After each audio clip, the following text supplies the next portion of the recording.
Server from 17 once again. This is my Zoe 2 Extreme Difficulty video walkthrough. That is a much faster way of saying it, and it's the way I'm going to say it from now on. This is the Deimos space station, and the tutorial is over now, guys. This is where shit starts getting hard. So, these rooms are going to be filled with your general Cyclopses and Raptors and all that type of stuff. On the first video, I made the mistake of calling a Raptor a Cyclops. That is wrong.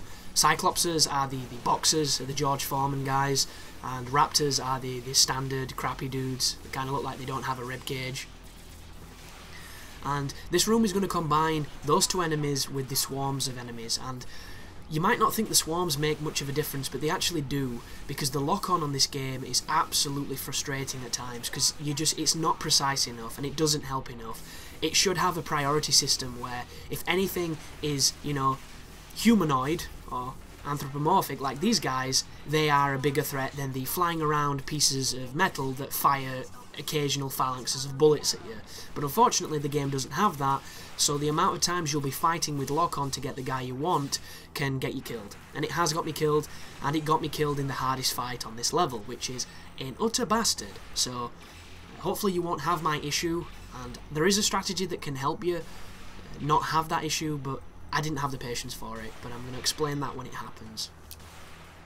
So you'll also notice this room has things on the walls to throw, which would have given me an advantage in that fight, but because it's so hectic sometimes, I find it safer to not go and pick stuff like this up, because the frame of animation that Jehuty grabs things, you can get comboed and hit, and I like to be really mobile, so if you're wondering why I didn't use the projectile stuff, that's pretty much my reasons. One thing that does suck about this level is the Metatron is kind of really badly placed. They give it to you in rooms where the fight before wasn't that challenging and you probably didn't need it, and it's really weird on stuff like that. But this room here, if you can kill the spiders as they fall, you'll generally one-shot them because you'll hit the sensitive spot before they get the shield up. You'll notice we leveled up. The leveling in this game is kind of a throwback to the first game. I don't think it matters that much because it's not like you can grind. I don't think you can farm levels in any particular area, and if you do, it'd be like that episode of South Park where they do the World of Warcraft thing by killing boars, because the only thing I can think of is killing the swarms out of the cellulars, and that just wouldn't work. It'd take far too long and it'd be completely pointless. And like an encounter, oh, here we go, mummy heads are here and they're doing that stupid halberd move, which, if you thought things hurt on the lower difficulties, wait till you get touched by that laser. It kills you so fast, there are times where you literally don't see your life drop because it's just gone. And the worst part, it stuns you. And if you've ever played this game on the harder difficulties, getting stunned makes Jehuty flinch. And when he flinches, he can get hit again. And a lot of enemies, especially the Cyclopses, they have combos. And a lot of the strategies that I used against them on hard, you don't have the time to do them on extreme. So here's me thinking that I'd found these really cool ways of dealing with enemies, then I played this, and they responded so much quicker that it was not a valid strategy whatsoever. But priorities in this room: kill the mummy heads, they're the most lethal thing there. Then you can kind of take your time, get some space, fire projectiles, try not to get locked onto the little spore things like I am. You'll notice I'm struggling to get away. Be aware as well, when the Cyclopses have any kind of distance, they can gauntlet you.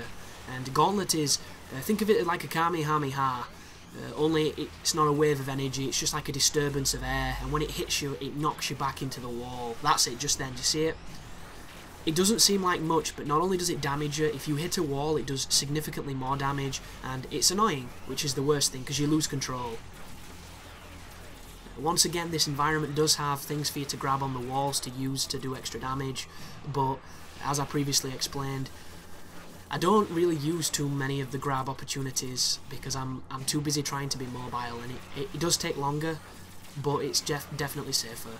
Like this right now, I'm getting rid of the cellular because I know if I kill those drones, that they'll just be spawning in again.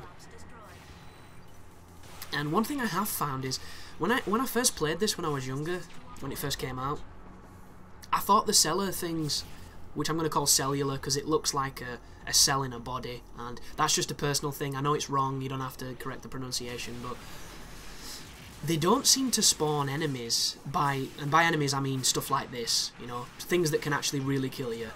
They only seem to spawn the swarms of things. I may be wrong, because I've never really given them too much chance to bring their friends in, but with the looks they just keep on spawning the nuisances. They don't spawn the things that are a legitimate threat, which is a good thing. And speaking of good things, this is not one of them. This room is hell. It's just hellish. The way I like to start is that if you immediately charge after the checkpoint, you can generally hit all of them as they approach you, and then from there you want to try and grab as many of them as you can. Never just grab them, wait for them to block or be striking them before you do to get rid of them. And what happens is, I'm going to try and chain burst attacks to kill the mummies on the spawn. And what I mean by this is, at this moment in time, now that we've got a breathing room, you can hit the enemies as they're spawning like I just did then. And the worst part about this room is, the only thing that gives you life, the only thing that heals you, is one of the mummy heads I just killed, and there are plenty more enemies coming afterwards. There is the lance. You'll notice I dashed into it and took damage. Luckily enough, the grab makes you invulnerable, enables me to do that. One cool thing about this enemy, if you shoot it, it cannot do the halberd attack, so you want to always be in a state of shooting it if you're going for the grab. It can be really tense at times though, because you're shooting it and you're waiting for your bullets to shoot again and it doesn't work. As soon as you've killed everybody else, when Ada says that, there's going to be a spawn to your left. Do you see him over there?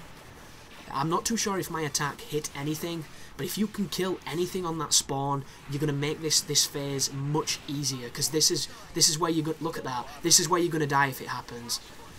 Because what needs to happen now is I need to kill that mummy head. He has to go, because you'll notice he's firing a volley of missiles that will systematically stun you, and not only do they do damage, which is not too bad, but the stun is what's difficult, because you can't get out of it unless you get lucky, and the enemies will be swarming in on you as it's happening, and if they catch you, you're dead. But when it's just you, the Cyclopses and the Raptors, all you need to do now is get as much spacing as you can and hit them with a burst attack. Be very aware. You'll notice I have really low life. If I get attacked by anything, I'm probably going to die close quartered. So I need to time this so that they don't hit me with a gauntlet and that I do maximum damage. And one thing I noticed in this room, if you maneuver behind those pillars that's got that raptor stuck, it can give you some breathing room as the AI navigates around them. It is not 100% safe, so don't use it as, you know, like a safe spot, because it's not. It's just a breathing room thing. And just keep on dwindling the numbers down. As soon as you get it down to this is actually quite simple now, but one mistake and I'm dead, so that's what makes this more nerve-wracking than it needs to be. Something to note as well, down near the cellar, down there, and those missile pods, there are items to pick up to throw at things, which will make this easier if you're struggling. Once again, I don't use them because for obvious reasons. This is when things get stupid. So, around the cellar in the middle are missile pods. These missile pods will kill me in one shot, so they have to die. Then I need to get locked onto the cellar to stop it from spawning the stupid enemies. The only problem is, the lock-on will not work, and I've got to this stage in the fight before, and those swarm of enemies actually killed me, which was really frustrating, because this is the hardest fight so far.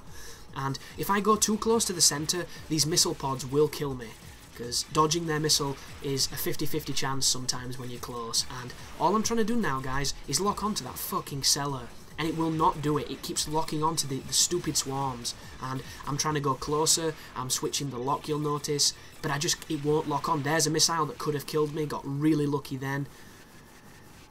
And it was just this awful moment of just sheer bullshit. Like, why the fuck is it prioritising these stupid flying things when the thing that's spawning them is right there? I don't get it. I don't get it at all, and it made this section a lot more tense than it should have been. Because as soon as you kill the cellar, you can move out of this room and leave. You don't even have to kill the swarm. It's really weird, but if you've done that big fight and you're at this point, you don't want to die on these trashy enemies after fighting that gauntlet of assholes. So it's really annoying. And what I was trying now is I was trying to kill as many as I could so I could swoop down and lock onto the cellar, but it doesn't work. You've got to risk it. You've got to go close. And look at it. It's like, why would it not go down? Oh, you know, games design back in the day was not as smooth as they are now, and it's fascinating how well this game holds up. The combat is good, it's intuitive.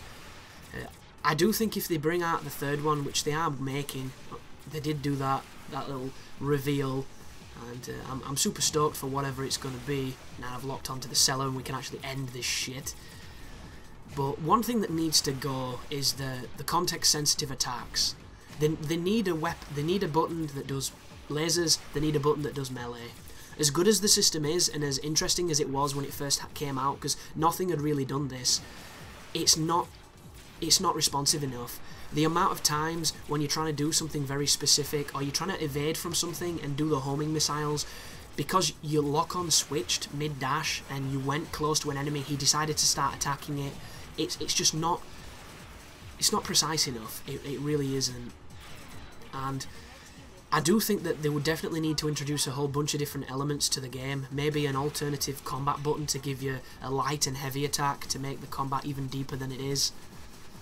But I don't know, I'm excited for the third one because the new technology will make a fantastic Zone of the Enders games. And the first game was kind of shitty. The second game is one of my all-time favourites. And just imagine the third one on current technology.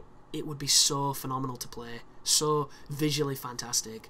But thank you for watching, and good job if you managed to get through that terrible room. You take care now.